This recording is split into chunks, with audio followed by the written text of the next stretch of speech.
This Restorative Justice Life is a production of Amplify RJ. Follow us on all social media platforms at Amplify RJ or sign up for our email list to stay up to date on everything we have going on. And to get the most involved, join our free Mighty Networks community to get connected with others living this restorative justice life all over the world. As far as this podcast goes, make sure you're subscribed, leave a rating and review, and share with a friend to help us further amplify this work. Enjoy the episode.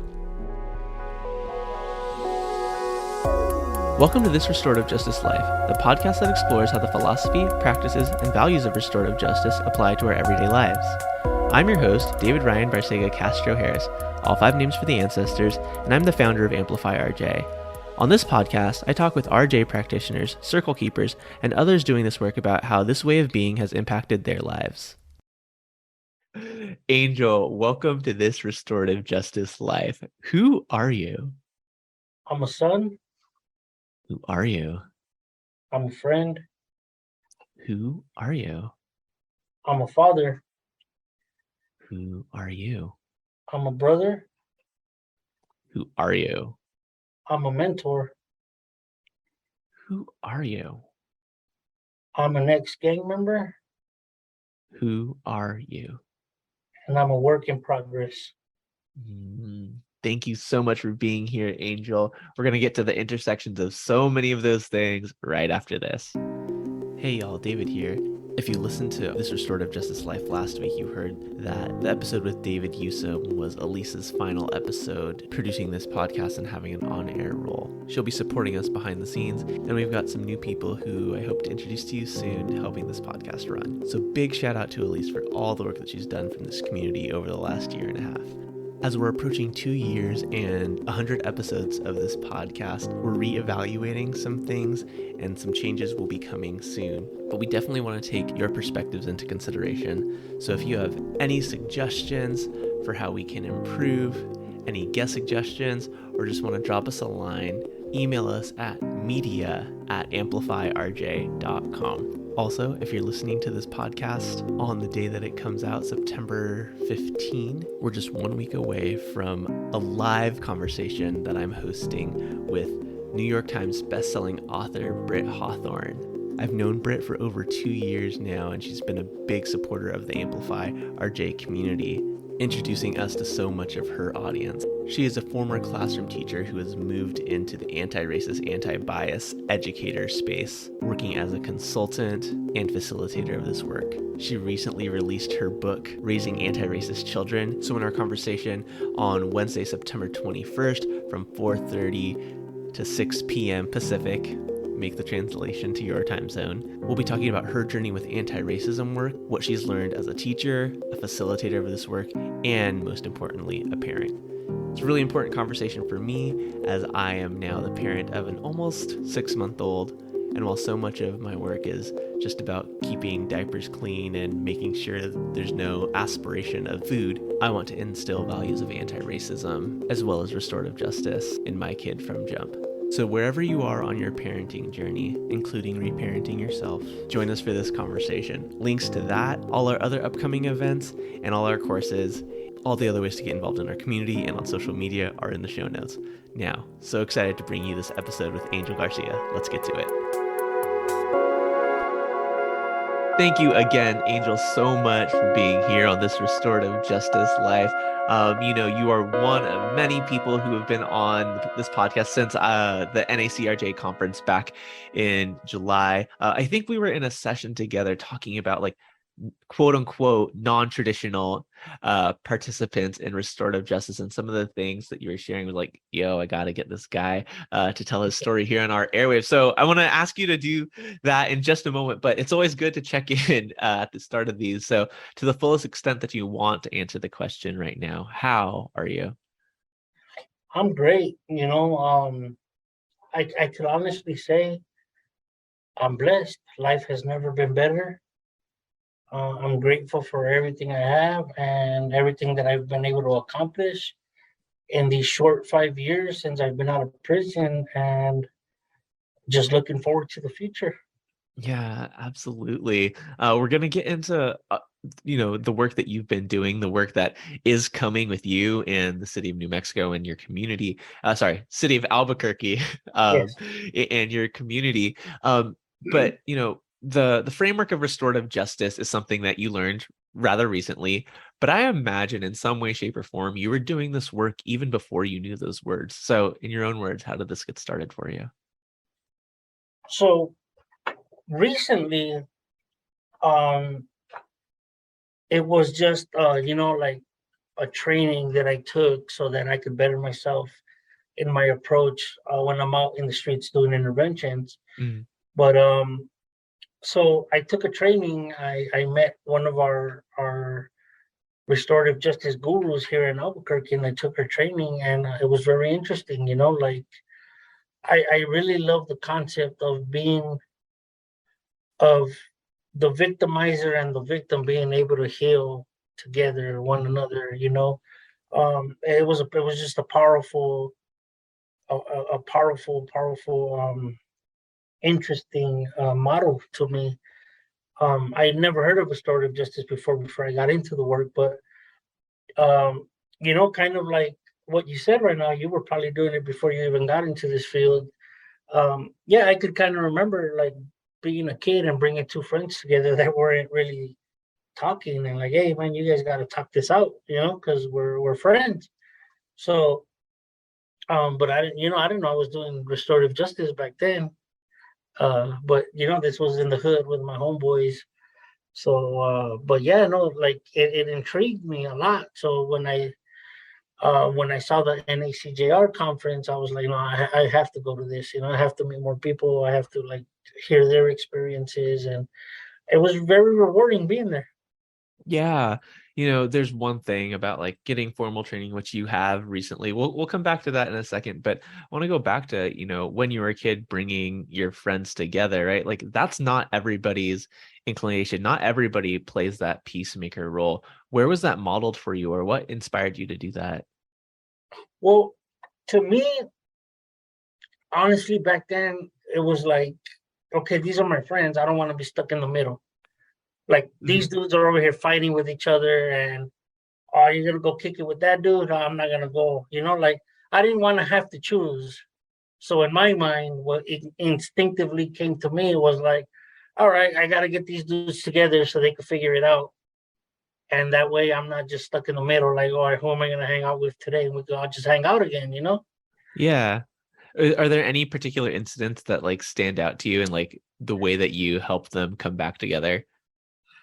Yeah, um, so it was over a girl. These dudes were arguing, and they were arguing, and every time I'd be with one, he'll be like trying to sway me not to hang out with the other one. Then I go hang out with the other one. And the same thing, like, oh, why are you hanging out with that dude? And I just got tired of it. And I told each one of them to meet me at my house, but I didn't tell them that the other one was coming. So we went to my backyard. Um, so one of them got there first, and he went to the backyard, and then the other one got there, and he just stood by the door. I go, man, come here, man. Like enough's enough, man. Look, we're friends, and we were only like 14 at the time. So I'm like, man, look, man, we're friends. Neither one of you dudes is gonna marry this girl. Like, why the hell are you guys over here? Like, talk it out, man, or whatever has to happen here, let it happen here. But we're all walking out of here friends. Yeah. So, and yeah, no, and they talked about it, and yeah, they hugged it out, and that's it. We were off and running again, being friends. Yeah, no, I mean, and sometimes it's that simple. There are definitely things where I'm like, oh, like in other instances where like, I didn't know that this person was going to be here.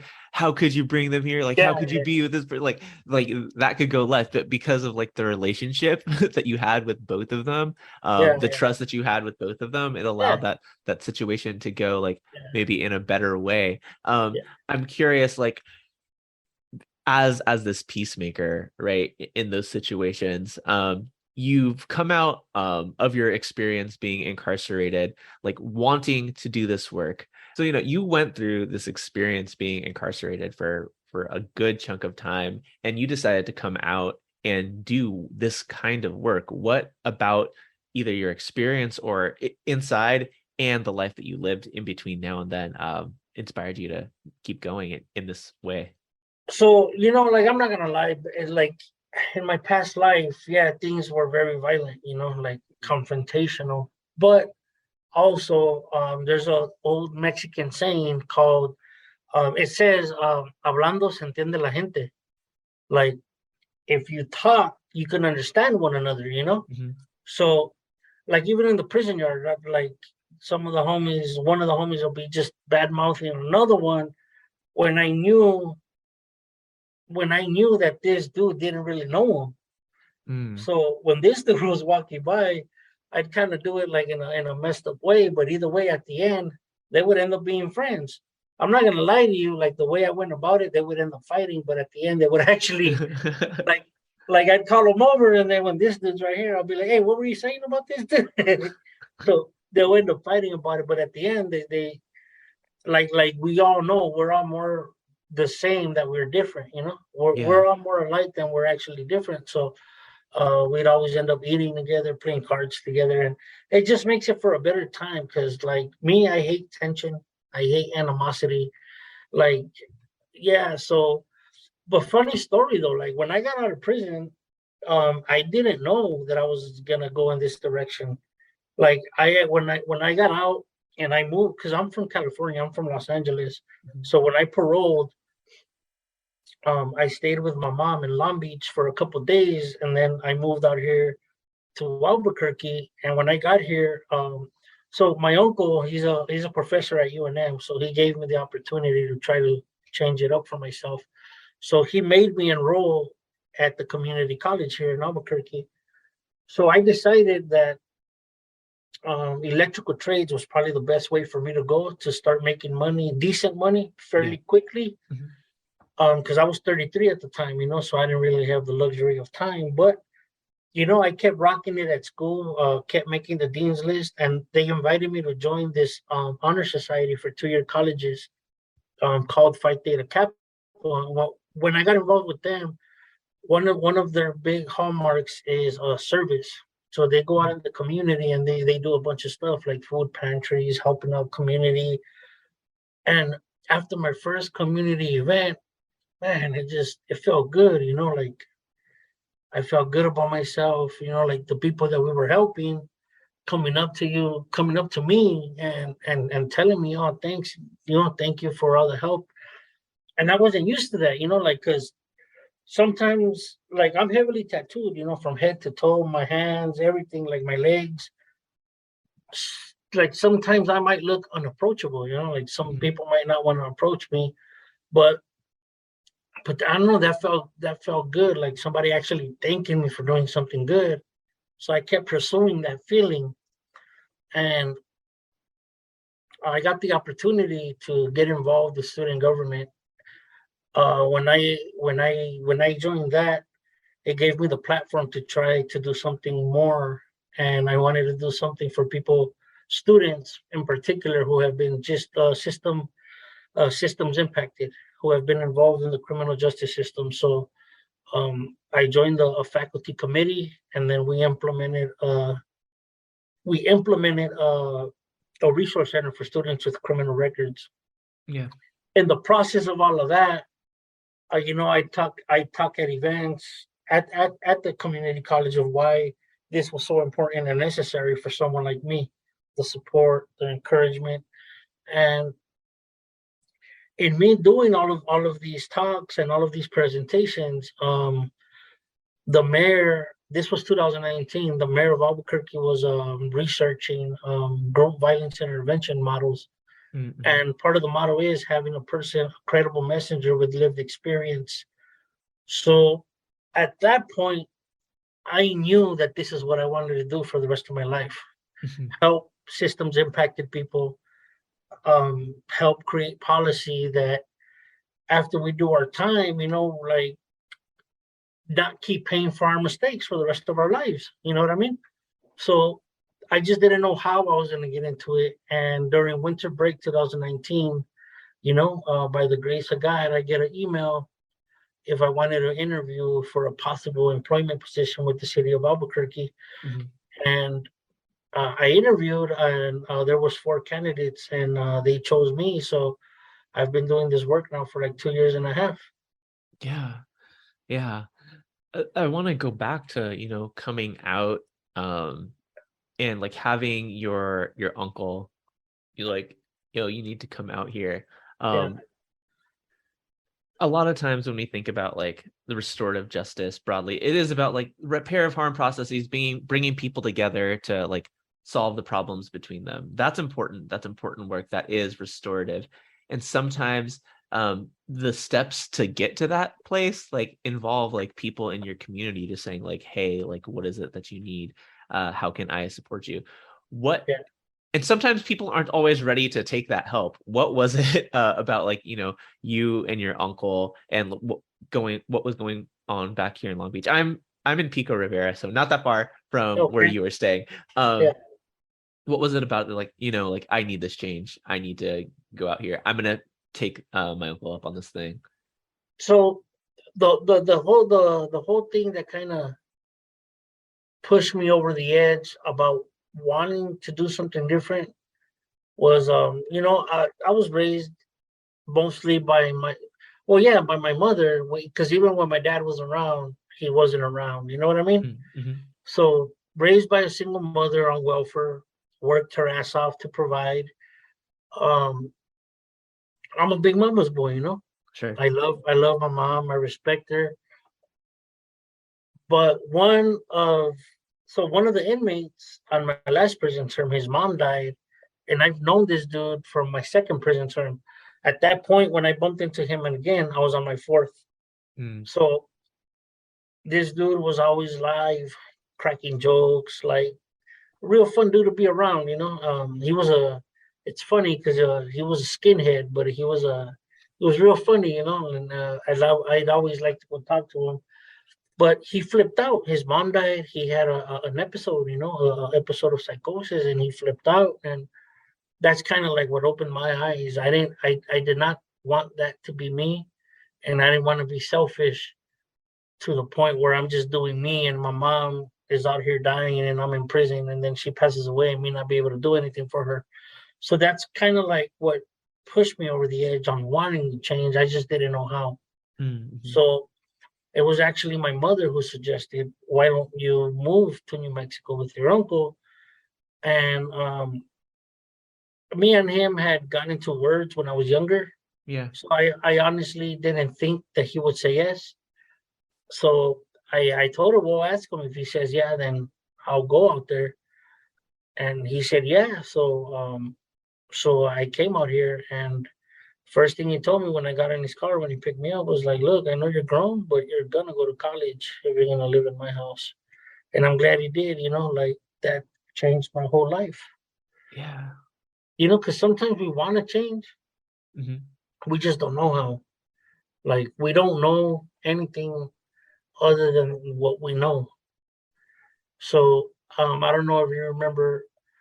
So like when I was talking when we were together in that session, that remember that's what I was talking about, kind of like just being that trying to be that guiding light for people, like, but first and foremost, like repairing the relationship with themselves, Yeah. knowing that they matter, and getting them to care about themselves in order to push forward with everything else is what I try to do. That's why I went to that non-traditional restorative justice, because I'm trying to restore the relationships with themselves, kind of like I had to with myself. Yeah. I think a lot about how, to your point, like people aren't always ready. um Yeah, and like if somebody approached you at a different time with these ideas, like you might not have been ready, right? If you hadn't seen that other person like go through this episode with their mom. As you're doing this work now, right? How are you how do you keep that in mind as you're approaching folks who I mean, it's not just like folks who have been incarcerated, right? You're talking about like people who haven't gotten to that point yet, young people who haven't yeah. gotten to that point yet. Like, how do you keep that in mind in the way that you do your work? So the way I approach it is, I'm not I'm not a savior. I'm a gardener. Mm, I'm just gonna plant this seed. You might not be ready, but when you are, then we can start watering that seed until it blossoms, you know. Like, as I tell people all the time, you know, like I personally understand that you're not gonna make a change until you're ready for it. Yeah. But when you're ready for it, I want you to understand that I'll be there. And here's my number, save it. If you don't call me tomorrow, you don't call me next week, call me next year. You know, and it's happened where people call me 6, 7 months down the line, you know. Yeah. And I think like we've skipped around a little bit. So like I want to make sure that like we're making the connections for folks, right? When you went I do want to explore like the resource center that you helped start for students who had been formerly incarcerated, but like the Okay. work that you're doing now with the mayor's office, right? As like credible messengers, like what does that program look like? So it's called the Violence Intervention Program, Mhm. and it's a public health approach to addressing gun violence. Yeah. So we're trying to reduce the cycles of violence, recidivism, by addressing the underlying root causes of why people are doing what they're doing. You know, whether it's substance abuse treatment, we'll put them in treatment. GED, basic needs, job training, job placement, like whatever it might be that they need. Mhm. Those are the resources that we provide, and we don't provide them ourselves. I'm just the source of referrals, but we refer them to like community organizations who are already doing the work. But we stay on as like life coaches or mentors, and we Yeah. provide peer support. Um, but we're also their advocates. So, like, if I refer somebody who historically has never wanted services, has never accepted services, if I get them to actually engage in services and they're there, and then sometimes programs have their own policies. You know, if you miss 2 consecutive appointments, then we're gonna discharge you. Mm. So I have to advocate to that program. Look, you have to understand that we're dealing with high risk individuals who have never had that structure. So we have these understandings. When somebody falls off, instead of discharging them, just give us a call and we'll go back out. We'll go hit the streets. We'll look for them and we'll bring them back. You know. Yeah. I mean, when I think about, sorry, let me look up the exact quote that you said. Um, and well, actually, like maybe the exact quote isn't important, right? But you're talking about like we're not going to arrest our way out of these problems, right? Yeah. Do you remember saying something? Yeah. Yeah. No. So I always like to open up my presentations when, especially when I'm presenting to community stakeholders Yeah. or even legislators. I always tell them, look, America is the most incarcerated country in the world, with right now 6.9 million people incarcerated, and we are no safer for it. We can't arrest our way out of this problem. We Mhm. can't arrest our way out of crime. We can't arrest our way out of anything. It hasn't worked. We're the most incarcerated country in the world. So what comes next? We have to find these alternate solutions or programs or individuals who are doing the work in the streets who might actually affect some change. You know, because there's a big difference from a cop approaching somebody and trying to get them to see a new way of seeing things, or me, you know, me that Yeah. I've been there and I've done that. You know, like I used to have the same lens as you, homeboy, you know, but now this is what it is, you know. Yeah. I I'm always like when you're having those conversations, what are people's reactions? Because I imagine it's different in different spaces. Yeah, no. So usually when I go out and do interventions, it's either in the hospital or either to their homes. And the way our model works is that the first initial, except for the hospital ones is strictly social services. But our model is that when we go to home interventions in the community, the Mhm. first time we go out with a deputy commander from Albuquerque Police Department, And that's just because it's a partnership. They have their message, but the biggest part of the program is my side of it, the social services, and we have our message. But so when we first get there, you have this police officer standing on your doorway. A lot of the times, as soon as he says, "Look, you're not in trouble. We just want to talk to you about this program," you can see like the relief wash over them. But then after that, um, me and my team, we make it a point to let them know, look, we don't work for them. We work in partnership with them. That this is how we get our referrals from the shooting reviews that they have. And they tell Sure. us, look, this will be a good candidate for you guys to go and help. So we explain that to them, but then that's the last time they'll ever see him, and then they'll just continue working with us. So after we explain that, um, they're pretty much, like they've always been receptive, whether they're in their addiction at that point in time and don't want the help. Um, that's a different story, but most of the time they're always receptive, and they know, most importantly, they know that we'll be here for them. Yeah. Um, to your point, like it's not always like just like on the initial ask, like especially like when it's seen as like, oh, this might be something that like I'm being coerced into doing because of like the circumstances. But like people are often open. Like, what does it look like once people engage in your services? So, um, so everybody like on the crew that we go out on interventions and we do the follow-ups, and that we work with the people. We've all been in the street life, we've all been in prison. And there's a certain, I don't know, there's a certain quality that we develop over time where we become like humor is what got us through prison.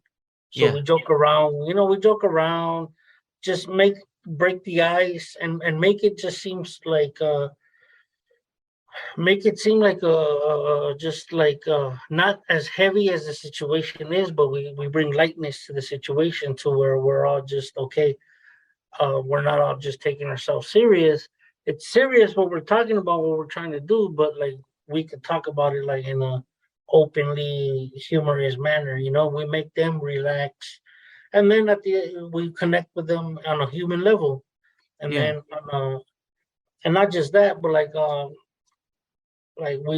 we'll talk about our past at times, and then like I've had interventions where like I'm talking and I get going, and next thing like they're tearing up and they're crying because I'm talking about the pain that we go through, like the loneliness and the street life, and and at that point, like if you could make somebody tear up, then you pretty much got them, like they're experiencing the pain again and they don't want to feel it anymore, and they're like, okay, let's do this. Yeah. And so like when you've gotten to that point, like what is the journey that you help people or like you accompany people on as they're starting to make those changes for themselves? I mean, whatever it may be, like we will always walk alongside someone, and even if they walk a little bit in front of us and we have to push them along the path, we're willing to do that. We're just not going to walk in front of them and because they're going to get lost, we're not keeping our eyes on them. But I mean, whatever it might look like, sometimes they'll go to their sessions, or they'll go to work for a week and then they fall off. But we just keep in mind, like we're dealing with high risk individuals in our community, and we try to celebrate any little accomplishment. Like if I tell them I'm gonna pick you up at 8, so I could take you here, and they're ready by 8, I, that's being responsible. And I celebrate that with them. Hey man, I'm proud of you. Like take them a lunch or whatever. But most importantly is just building up these little like accomplishments, these little things that'll make them feel good about themselves. And because I know it worked for me, the more I kept getting A's, the more I wanted to keep doing better and better and better. Just these little accomplishments. And the further along I got, I didn't even think about LA anymore, trying to go back or my past life. Yeah. Um there's That was a question that I was going to ask later. You just said it now. Like, is there a part of you that's like, I want to go back, not to reconnect to like the past life, but to like go back to my community and do this work there where I caused a lot of harm? Yes, definitely. Like that's definitely in my future plans, Yeah. and I want to do it. Um, I'm just sharpening up my skills here, and because like I'm not gonna lie to you, like I've been 5 years removed from the life. I want to give myself more time Yeah. because you just never know. I haven't put myself in those situations where like I have to choose my new life, my old life, and I just want to make sure that when I do go back, I'm cemented in what I'm doing, and because like you build bonds with these people, with your homeboys and all that, with the streets, and like right now, I don't know if I'd be strong enough to say, oh, Yeah. he's asking me for a ride, or like I probably knowing damn well he has a gun and he shouldn't be in my car, but right now I'd probably be like, okay, hurry up, I will drop you off, and then just from this block to that block, dropping him off at his grandma's house or something. Boom, cops are gonna pull up. Anything can happen, and all they know is me from the past, and they're gonna be like, "Oh, you're back," and then everything I've worked for is ruined. Um, so those are things that I think about. But honestly, like, um, I do want to go back, whether I start a foundation later on or something targeting like my area. I just haven't. I'll cross that bridge when I get there, but I know definitely that I do want to go back and help out my community that I helped destroy for so many years. Yeah. Yeah. I mean, and thank you for sharing that like transparently, right? Like, and I think like you talked about like, healing yourself. Part of that is knowing yourself and like knowing where you are in your process of healing, right? Yeah, Like, I think a lot of times when people think about, restorative justice work and like this transformative way, like this isn't always quick, right? yeah, no, Like sometimes when we are addressing like a very specific incident of harm, right? Like we can like bring people together who are beefing over like, yeah, yeah, trying to date the same girl. Like we can squash it. Neither of us are going to marry this person. Let's move on, right? But when yeah, we're talking about habits that people have built over a long time or systems that people have participated in for such a long time, like this is work that does take time, and just because we don't get it right, quote unquote right, yeah. immediately, like doesn't mean it's not worth doing. um I'm curious, like, you are new to like the formal framework of restorative justice. And I heard you say like, you know, like you were like, yeah, like this is something that I can bring to the communities that I'm working with now. How have you brought our, well, I guess like first, what was it about like that training? And you can name check the person who shared it with you. That's fine. But what was it about that training that's like, oh yeah, this, and then like how have you applied that to your work? Yeah, so her name was Tanya Covington, and she was actually with me at the conference. Um, but yeah, like so, the way that she just talked about kind of like the history of restorative justice, stemming the root of it coming from like the Native Americans and the way that they handled their situations like in the past, and it like all that just um I don't know, it just attracted me, like the mediation, the de-escalation of things.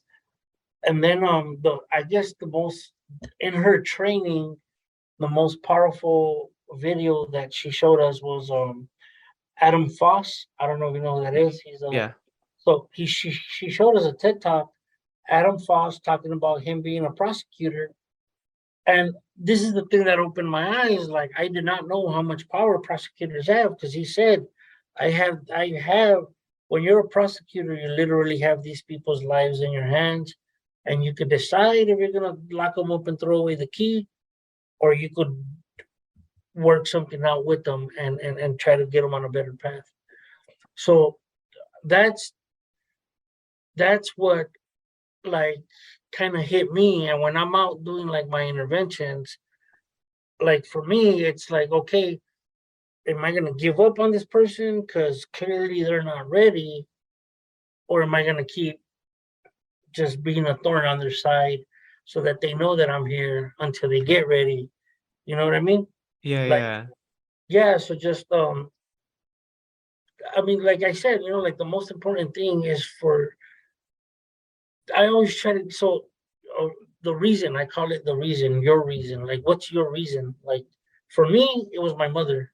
Mhm. Like, I always ask people this, like, dude, like, is there a reason, a person, anything that you would want to switch your whole life up for? Like, so, I don't know, just for me, it's always, at least my philosophy is that everything ends and starts with me, like, in my life, at least, like, any situation or anything. So then I have to be good with me. I have to be like at that point where, like, if I want to get healthier, I have to like just really do it for myself, and I don't know, just like still right now, like I said, it's been 5 years. I'm still learning myself. I'm real self-aware though, but I'm still learning like how to love myself and coping with the harm that I've done in the past.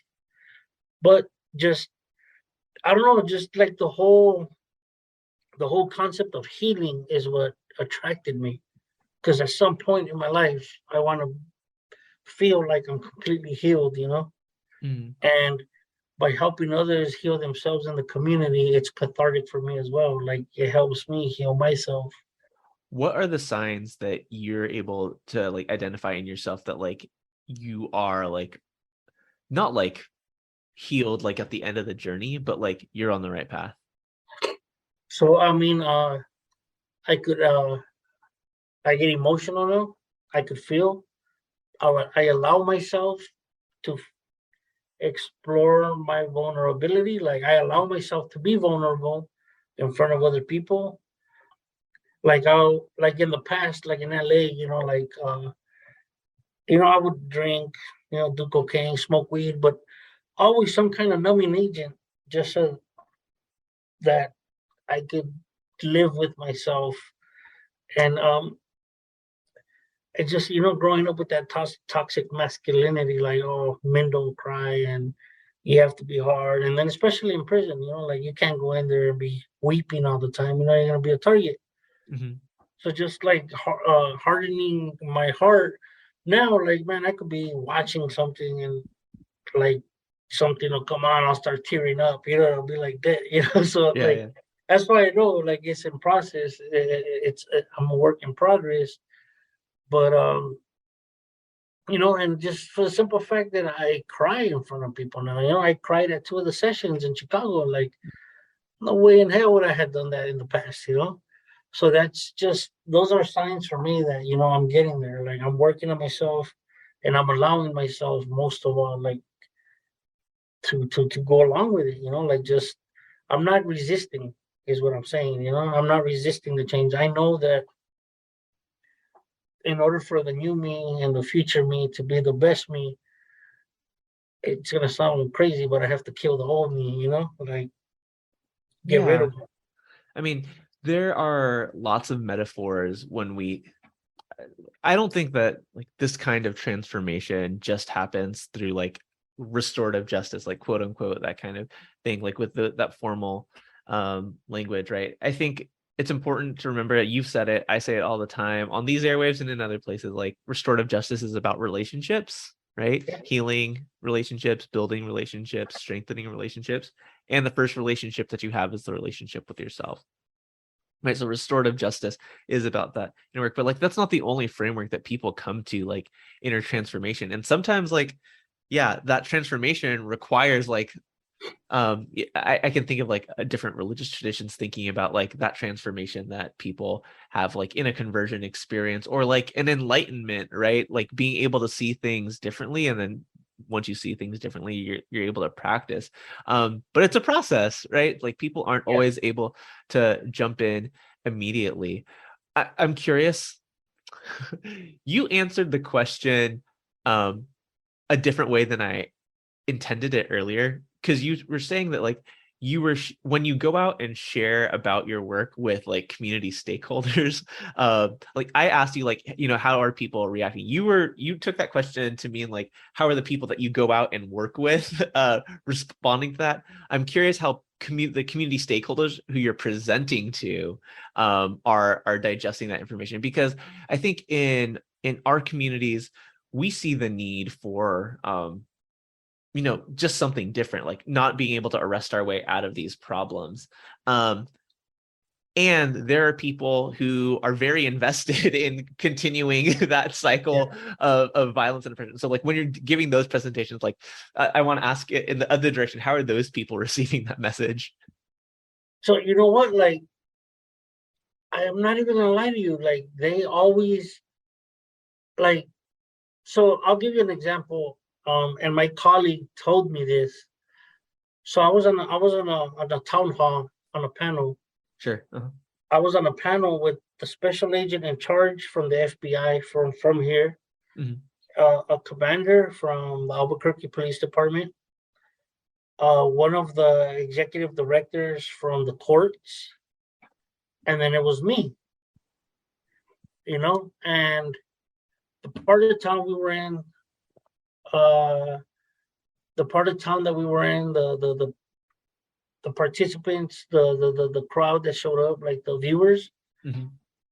My colleague told me, like, dude, I thought they were gonna like just gang up on you and bombard you. She goes, but it's like when we talk about the work, and most importantly explaining why the work is important, like if we could get this one person to put the gun down and stop the revolving door of recidivism, like first of all, like it's gonna impact not just this person but his whole family. Mhm. Yeah, all it takes is one person to change the whole dynamic for their family. Like Yeah. there's families that are generational gang members because one person got into a gang. Now everybody's doing it. Well, it goes the other way too. If one person changes their life, then bam, everybody, the whole family, the dynamic changes too. Um, but I gotta tell you, like every time we present, everybody at the end loves the program, and they thank us for the work that we're doing. They want to know how they could get involved, and um, I mean, I don't know if they're at that moment just blowing smoke and keeping their real thoughts to themselves, but most of the time they're like real congratulatory and supportive of the work. Yeah. And we've presented to all types of community stakeholders, like community policing councils, citizens academies, the public defender's office the other day, all types of different community based organizations, and everybody's on board. Like, I mean, I don't know if that's how it happens in other towns, but I mean, like for here, everybody's on board with us. Yeah. What are the changes that you like? People are, so I guess I've been doing this work for a little bit longer than you've been doing it. And like, I love the energy that you're giving me, because like it's hopeful, right? And it's hard for Yeah, me to be hopeful sometimes because like these problems aren't new. And if yeah, people like opened their eyes and like had the will to change some of these things, a lot of these things would have changed a long time ago. And like, why does it take you sharing your story in that instance to like get them to be like, oh my gosh, this yeah, like this brown person like yeah. let's be real, like we're talking about like white people who are like, and I'm not saying like all police officers are white, all district attorneys or state's attorneys are white, and all judges are white, but I'm saying like for the most part people who are invested in whiteness being preserved, like if they had like had this analysis and like didn't take like, oh, I know Angel, he's a good guy, he turned his life around, like if we Yeah. would just like provide those resources to communities ahead of time, like these problems wouldn't exist. And so like it's great that people are seeing the light. And I want to like I was watching myself, I was like, knowing yourself, being self-aware, I was watching myself like listen to you and being like, yeah, but like what is the change that's happening? Like they say that to your face, right? And I don't know Albuquerque. I don't know New Mexico well. What is the change that you have seen since you've been doing this work, like on a systems level, on a policy level, on a resource allocation level? So definitely, like at least for our program, we definitely try not to put more money into one of my coworkers said it best, the nonprofit industrial complex, where Mhm, these big nonprofits who have the grant writers and everything get all the money, but then they don't really do the work. mhm, So that's one thing that definitely we're trying to switch up here, getting the money to the people who are gonna do the work. mhm, So also meeting meeting with legislators. So this year we've been trying to pass it for 3 years since the inception of the program. But this year, HB 96 finally passed, House Bill 96, which was to get money from the legislator to implement a statewide office of violence intervention mhm. and to get some monies here for us. But most importantly, I think that the change and the perception that we're changing, starting like my colleagues, myself, and the Office of Peer Recovery and Engagement, there's here in New Mexico, we have what are called community peer support workers, CPSWs, Okay. and we're all people with lived experience. So I think that the shift that is starting to be noticed because more people like ourselves are getting more and more good opportunities of employment. I think the shift that is being made here is that they're finally realizing the value of life experience. Like Yeah. somebody who has a PhD and has been in college for 10 years is in no way gonna do the amount, or like in no way is gonna have the type of impact that a person that ran around in the streets for 20 years is gonna have.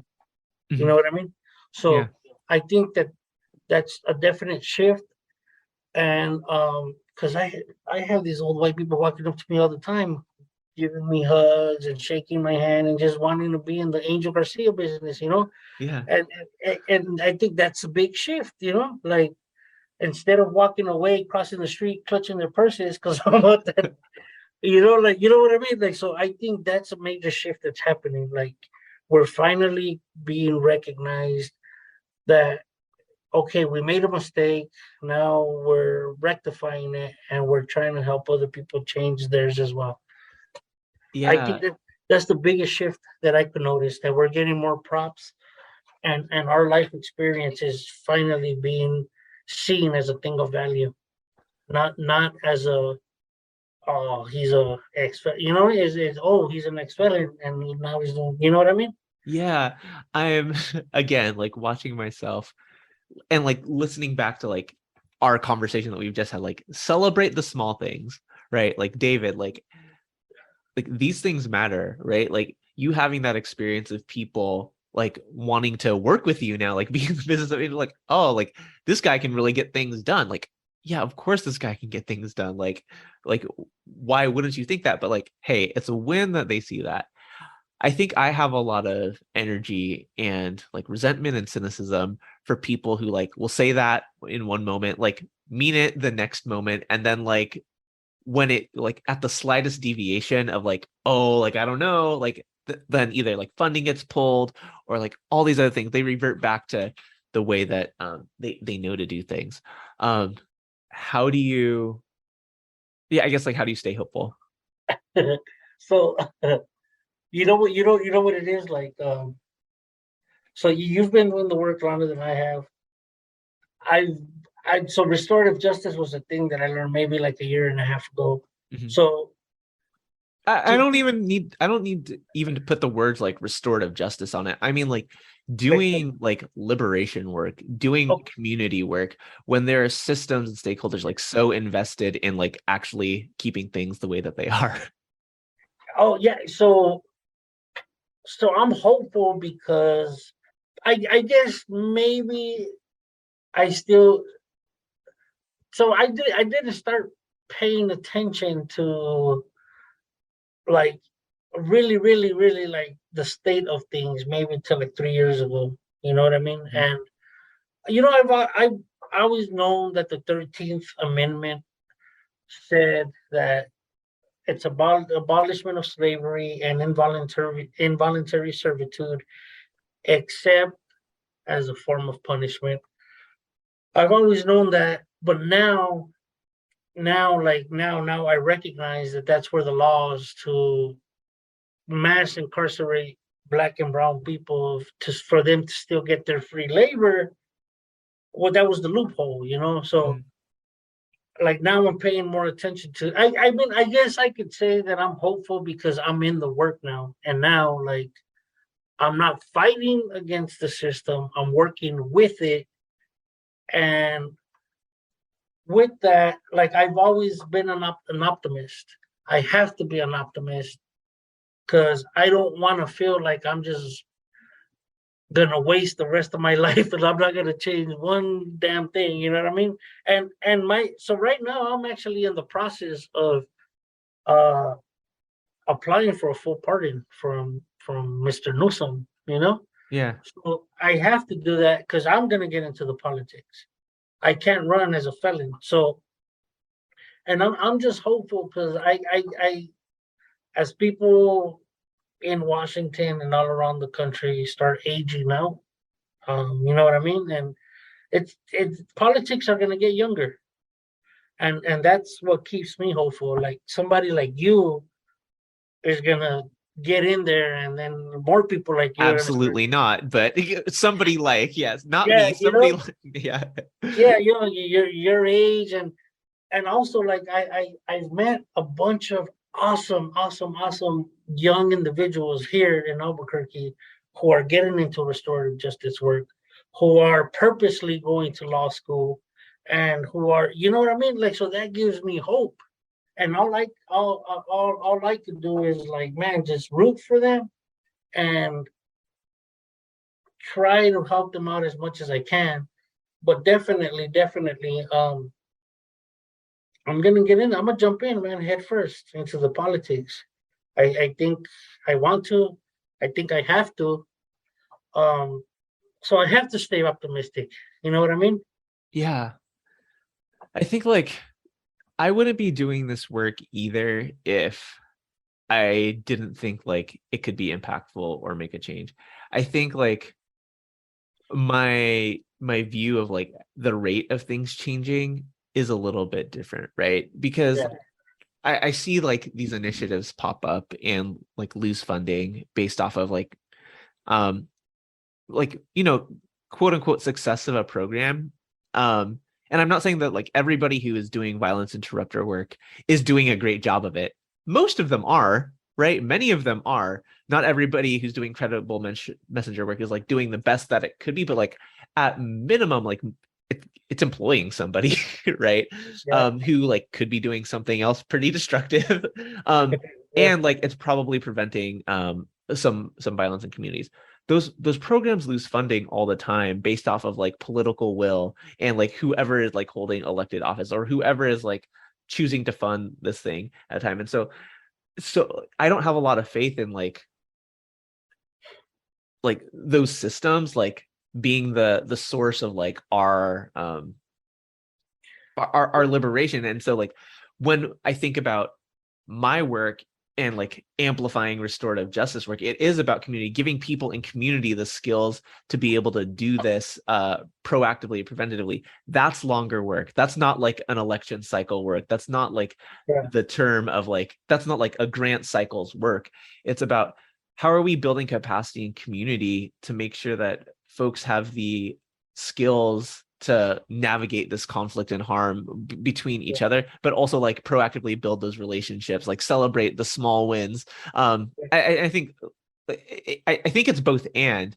I think I've been let down and seen a lot of harm or like people not follow through in those systems. So like that's where this energy is coming from. yeah. No, and no, still like I know I totally agree with you, and I guess I could also say that in my position I've been a little shielded or protected from, because we have a deputy director, we have a division manager, program manager, and they're the ones that deal with the heavy red tape and bureaucracy. Yeah. So I might be a little protected but also, like I said, you've definitely have been aware. I mean, I've been aware too, but I was living, other than the criminal justice, I was doing my own thing. I was worried about not getting killed on a daily basis. Yeah. Yeah. So not really, so I didn't have time to think about all that stuff. No, but I definitely get you, like government, any government is not really, um, especially like our national government, like it should be not we the people, it should be we the corporations, right? Yeah. So, I mean, I totally fully understand all that, like the way the way ghettos are formed, redlining, ghettos are Mhm. franchises, like um, predatory lending and everything that affects us. Mhm. But other than civil unrest, I don't see it. Like I have to try to do my part to try to bring a voice to the legislator from somebody like me. That's what I'm trying to do. Like I'm gonna go up there and hey, just speak my mind. And now we have somebody to represent like the people who have never been represented. At least in my, maybe I'm wishing on a star here, but for now that's the plan. Yeah. Yeah. I don't think it's wrong to be hopeful. So I mean, like you have dreams of like going back to LA. You have dreams of political office, but like what is like next? Like present day, like what comes next for you? So for now, I'm in the, I guess you could say, I'm in maintenance stage. Right now. I'm trying to um, maintain what I'm working towards right now. So, I'm at the university now. I'm working on my bachelor's degree. Mhm. I definitely don't plan to stop till I have my PhD. And that's just another goal that I set for myself. Um, but right now, I'm just like in maintenance mode, and I maintaining my household, maintaining myself. I moved my mother out here, so she's here helping her out. Making Mhm. sure she lives out the rest of her days comfortably. Um, Not that she's going anywhere anytime soon, but like just Yeah. I want to be there for her the way she was always there for me. So and yeah, and just right now still keep making that impact in the community. But most importantly, like you said, with those community stakeholders where just changing their minds, just making them look, man, there's other ways. We don't have to stay grounded in these ancient beliefs. Yeah. As we've heard, so much about doing this work is the practice, but it's always great to have some fundamentals. So if you want to tap into the Intro to RJ Racial and Restorative Justice course, the link to engage in that learning is in the show notes. If you want to go deeper in your practice or explore other aspects of doing work that is restorative and building a better world for future generations, we have learning opportunities for you too, both in courses and live workshops. If you're in a community, school, or organization that would benefit from this learning, we're more than happy to get on a call with you to talk about how we can support this work in your context. In addition to rating, reviewing, and subscribing to this podcast, amplification of this work also means sharing these learning opportunities with others. So if there are individuals in your life who you want to really know this work in a deep and meaningful way, and you've found the things that you've heard here on this podcast really relevant, please send them our way. That's how we literally amplify the work. Now back to the questions that everybody answers when they come on these airwaves. We've talked around it a little bit, but in your own words, define restorative justice. So these are not going to be my own words, because I have to give credit where credit's due. There was a young lady in one of the breakout sessions. Like to me, before restorative justice was, like you said, just um, repairing and healing relationships so that you can live in harmony with yourself, with Mhm. everybody else. But I heard a quote, and I'm going to read it to you. I wrote it down in my notes. Yeah. I heard a quote this young lady said, and it just, oh man, it just, it. So the quote is, the goal of restorative justice is not to humanize systems, but to desystemize humans. The goal of restorative justice is not to humanize systems, but to desystemize humans.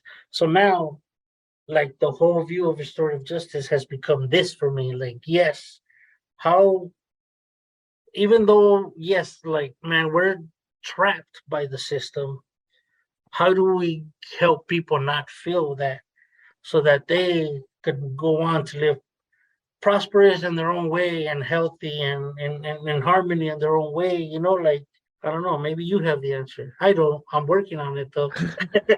No, that was good. I appreciate it. And I think like, right, giving us the capacity to do this work, to live, to meet community needs. Another one of my mentors, Cheryl Graves, who wasn't at the conference, she had COVID, unfortunately, but she is episode number 1 of this podcast. Sometimes simplifies restorative justice as like asking the questions like, how are you and what do you need, and being able to respond to those needs for people in community. And that's it. That's all that we're trying to do. Yeah. I love that. As you've been doing this work, and like we've been talking about like violence prevention or restorative justice specifically, like what's been like an oh shit moment and what did you learn from it?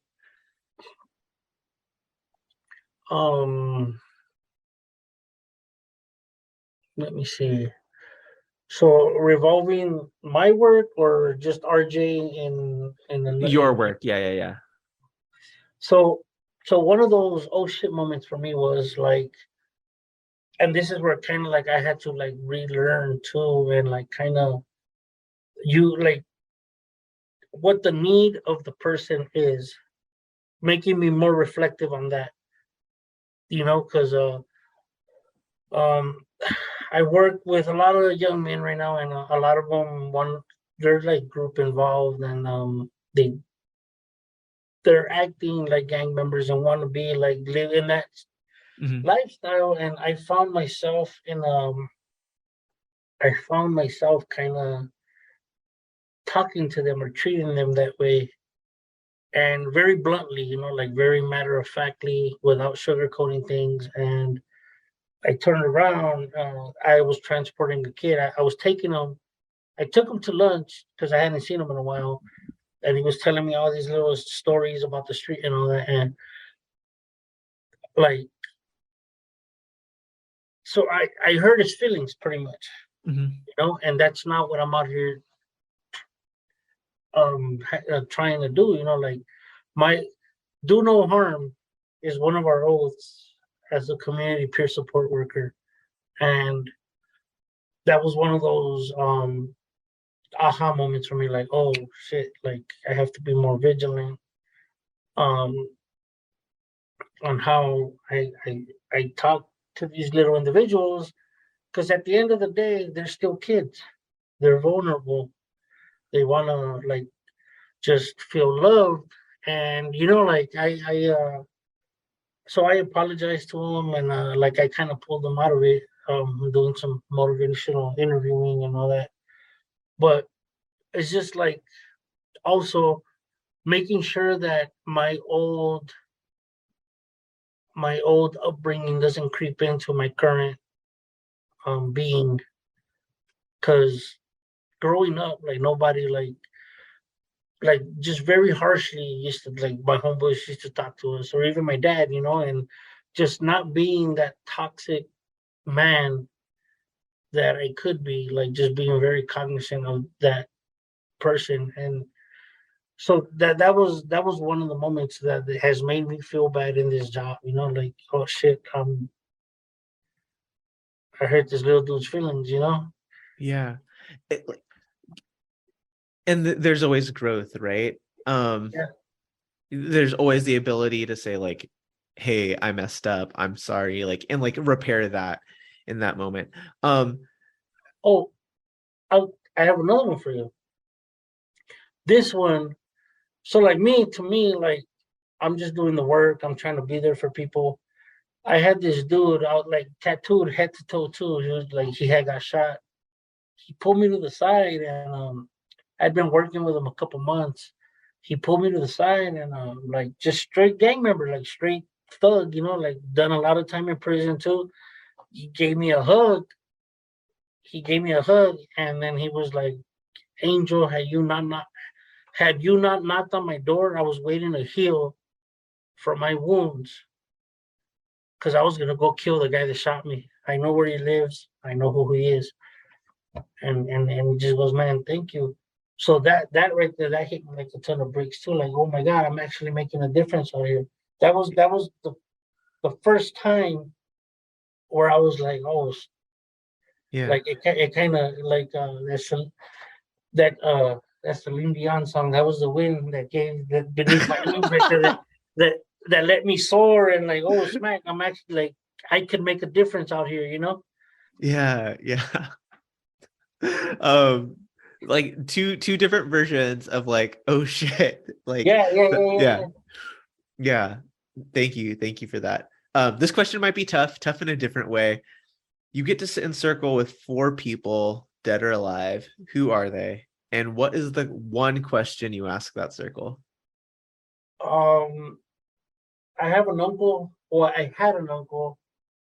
He got murdered in 1993. He was my mom's little brother. He would be one.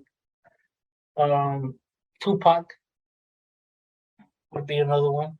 I would say Emiliano Zapata. He was Emiliano Zapata was one of the The Zapatistas, revolutionary. yeah. Yeah, it's him, Emiliano Zapata. And if I got one more, I would say just Al Capone, just for the hell of it. Okay. So what is the one question that you would ask all of them sitting in a circle? What drove you? Like, what was your inspiration? Like, what was your vision? Like, what drove you? Like, what were you driving towards before everything went to shit? Before you got, like, what was your, like, you know what I mean? Like, do I expect what kept you guys going? And just be interested to hear what they say. Like, what was your vision? Like, what was your inspiration? Your driving force? I can see like why you're asking most of those people that question. Like, what do you expect Al Capone's response to be? I don't know, pasta. I don't know, So like just like he's just like yeah, he's an admirable dude. You know what he did? Like just I heard he was a good guy too. Helped out his community. You never know. Maybe all the crime he did was to help his community. And if that's the case, I would like to hear that. yeah, well, no, I think like I wonder like maybe like not what like kept you doing it, because like I think for him specifically, it's like just trying to keep power, like trying not to get caught, like trying to maintain. But like, so many gangs start just because of protection. Yeah, no, Protection yeah. for community, and like so thanks for going down that with me. I guess like I get to turn that question back to you now, but like what drives you? What's you talked about like your reason, and maybe that's a re-articulation of that, but like what keeps you going now? What drives you? So honestly, what I kind of so when I die, I want to leave my mark on this world. Like from what I was to what I became, and then just trying to make sure too that I leave something behind for my family. I have a 19-year-old daughter back in LA. Mhm. I haven't been there for most of her life because I was in prison. Even now, like I'm trying to repair the relationship with her. And I mean I don't think she fully believes that I love her. And I do, you know. I do, but it's like it was my own fault. So just leaving something behind for my nieces and nephews, like that's gonna help them and that's gonna help their families. Um, but like most importantly, I just want to leave behind the fact that if I did it, anybody could do it. Mhm. You don't have to be defined by your mistakes or by the cards you were dealt at birth. Like I became a product of my environment, and right now, like finally, for the first time in my life, I feel like I'm driving the car. I'm doing what I want to do, not what is expected of me, not what I'm supposed to be doing, or not what like I want to do this. So now I don't know, just leave leave an example that yeah, it could be done. No matter who you are, where you're at, what you've done, change is possible. Just Yeah. using my negative past to foster positive futures. I love it. I love it. Um, two more questions. This one's challenging in a different way because it requires homework. Who's one sh- who's one person that I should have on this podcast? And then you have to help me get them on. Okay, yeah, no problem at all. I'm gonna say Tanya Covington. Let's make it happen. Let's Yeah, make it no, happen. Learn I from will. learn from your teachers. Yeah, yeah, no, and she's awesome. Like any little question I had, I'll just, hey Tanya, what's this? She'll tell me, like Ubuntu. I was like, what's Ubuntu? Yeah, She's like, oh, like real quick, boom, Unity. Like yeah, she's awesome. Yeah, and I'll make that happen. I'll actually send once we're done. I'll send an email with both of you on it. love it, love it, love it when that happens. And then finally, how can people support you and your work in the ways that you want to be supported? So it's funny at that panel, when I was with the FBI agent and all that, one of the legislators that was hosting the panel asked me the exact same question in the same way, but she referred it to like the legislators. How can we help? The Hmm. answer for her was real easy. Just cut my program a fat check and we'll take care of the rest. Yeah. But for everybody else, I just want to say, look, crime and everything like gun violence, it's happening in the streets, in the community. And right now, as a government employee, my whole staff, like my whole team, we recognize that the long lasting solution isn't going to come from us. Because, like you said, next election cycle, the mayor is out, we might be out too.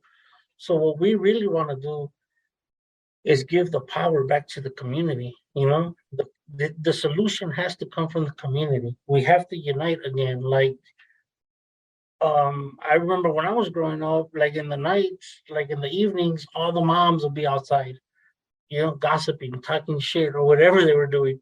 But they'd be out there. We all knew each other. The dads would be pounding a beer or two together, but we all knew each other. And if something happened in our community, we were all there for each other. You know what I mean? Faith-based leaders back in the day, they were the first people used to run to. We have to get that back for our communities. We have to get that unity back. And the most importantly, right now, that me and like my crew have like this little gatekeeping power, we're gonna open up the gates to give the resources to try to hand out the RFPs to the community-based organizations that are doing the real work.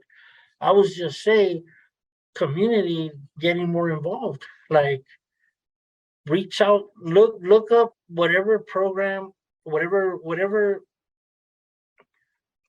interests you, whatever your passion is, whether it's homelessness, juvenile detention, like trying to mitigate that. Anything, just look for a program in your community that's doing the work and volunteer. Try to get more volunteers. Like we have to get the community more involved. That way, the community is part of the solution and they feel like they're part of the process and not just being told, "Look, this is what we're gonna do for you," and that's it. You're gonna take it. You know what I mean? Yeah. Absolutely. I mean, so if you've got the fat check to cut, send half to Angel and send half to Amplify RJ. There you go. Yeah. And but I really appreciate you also challenging folks like do the work, don't just talk about it, right? Like find the place locally to Yeah. plug in and connect with community because that's where these changes beyond like an election cycle will take root and make change. Yeah. Angel, And start nonprofits. Like get together with LLCs, start nonprofits, look for the grants. Like, man, there's so much that our communities don't know that they could do, but like it's time we take our power back and just stop feeling helpless. Absolutely, absolutely. Well, Angel, thank you so much for coming on this Restorative Justice Live and sharing your wisdom, sharing your stories.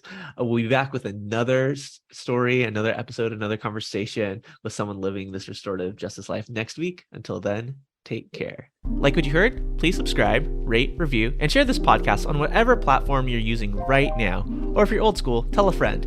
It really helps us further amplify this work. You can also support us by following us on our social platforms, signing up for our email list, signing up for a community gathering, workshop, or course. So many options. Links to everything in the show notes, or on our website, amplifyrj.com. Thanks so much for listening. We'll talk to you next week.